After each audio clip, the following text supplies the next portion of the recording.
halfway through this year. We are halfway through the 250th birth year of our nation. It is remarkable. I live here, and now I know more than I know that there's a reason why we're here. I know there's a reason why we've been through all of this nonsense. I know there's a reason why. Donald Trump survived 4 assassination attempts, and all of this to make it to our 250th year.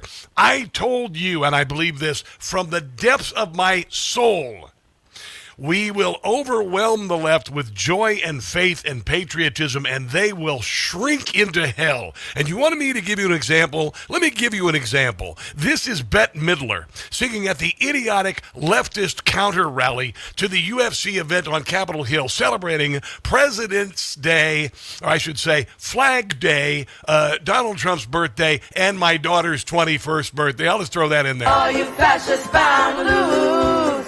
You're bound to lose, you fascists bound to lose. Hey there, all you fascists, let me put you straight. When you come for the rest of us, we'll fight you at the gate, and you will lose, you fascists bound to lose. The only problem is we're not fascists.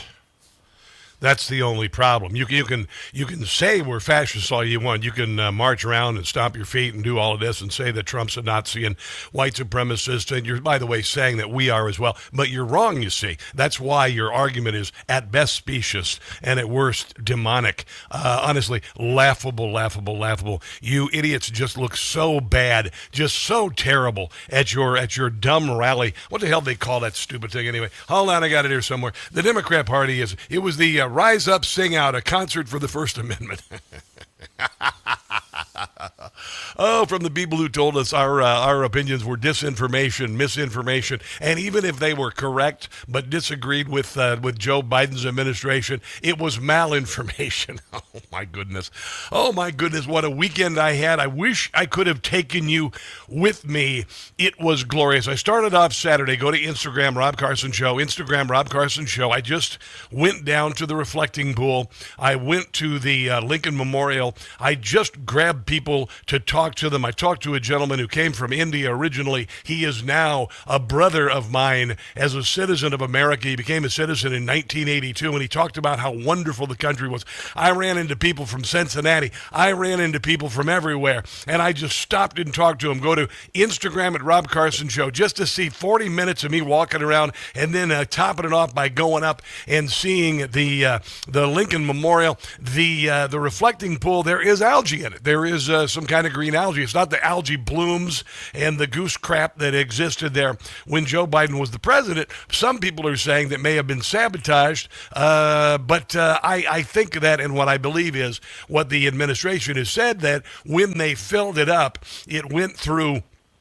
a water system that had algae in it, and algae grew. And they're not going to, like I say, hey, man, you know what? Why don't we just do it? Just shock it like you do your swimming pool in the spring when your swimming pool turns green under the cover there. If you got a swimming pool, you know what I'm talking about. This is why it's better to have friends with a swimming pool and not actually have a swimming pool. But you can't do that because it's, the reflecting pool on the National Mall. So no chemicals and all that. Regardless, it was beautiful. And regardless, it was joyous. It was joyous. They were getting ready for the USC event. And then Saturday night, I went down to this wonderful little thoroughfare called King Street in Old Town Alexandria, Virginia, where I call home. And I walked down the street there, and we saw the tall ships coming in for the 250th anniversary. I can't believe I live here. By the grace of God, I live here.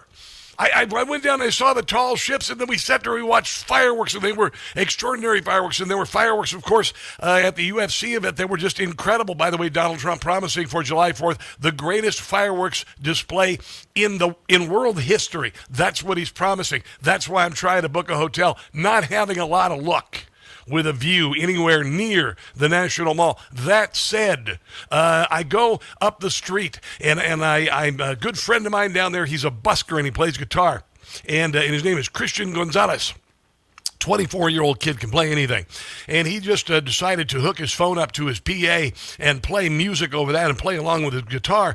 And a lot of it was, he started off with some line dances. He started off with the electric slide and the cha-cha slide and the Macarena. And then he moved into some world music, Hispanic music for the countries represented. There's some Brazilians there and Colombians there and all of this. And we went out in the middle of the street and we all danced together.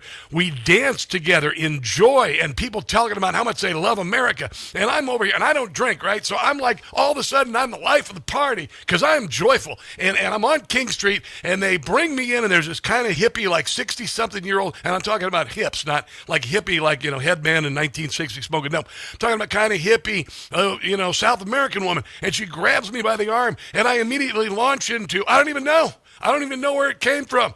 Something channeled me, but I danced with her like I was, in Nicaragua, whatever, and I'm dancing around. All of a sudden, I look up, and the crowd is chanting, "Go, go, go," to me, about me. I'm like, how is this happening? The people in my party were like, who are you? Who are you? But I let the joy of the moment take over me, and it was just fantastic. It was just fantastic, and there was no awfulness of the Democrat Party. All of these whiny little crybabies who hate the fact that Donald Trump is the president during the 250th anniversary of our glorious country, because they hate the country and they really hate our president. 7 of them are not coming to this national state fair. They got all these states coming.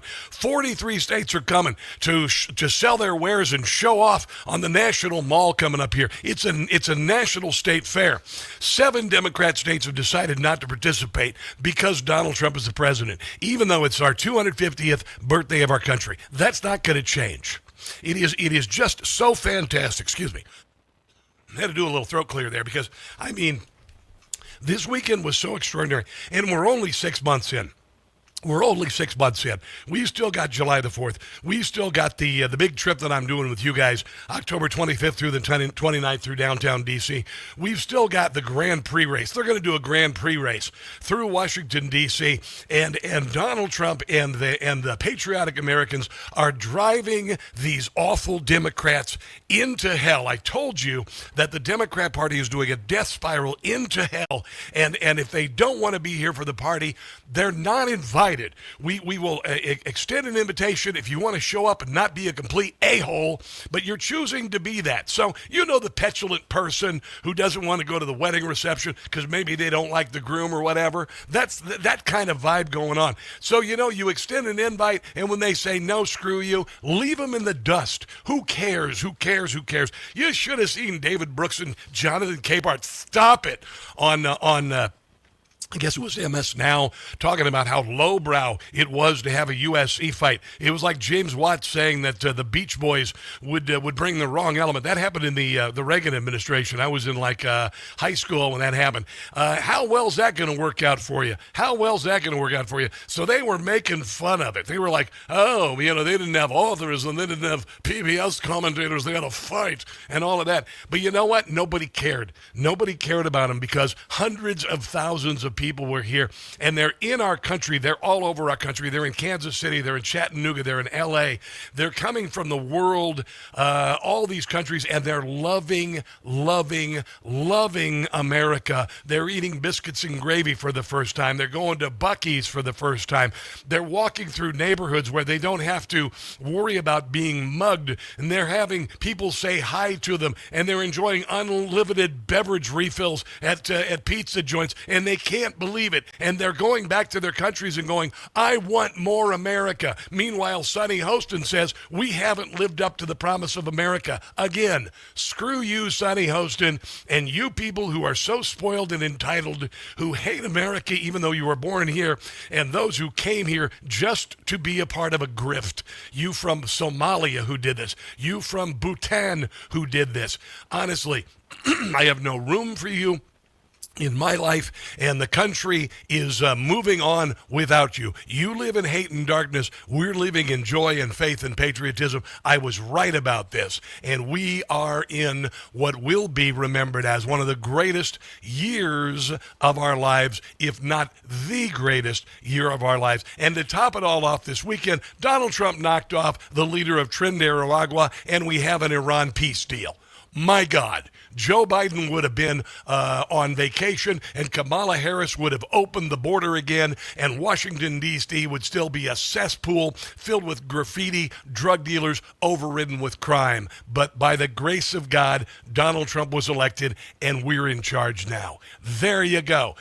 The Rob Carson Show.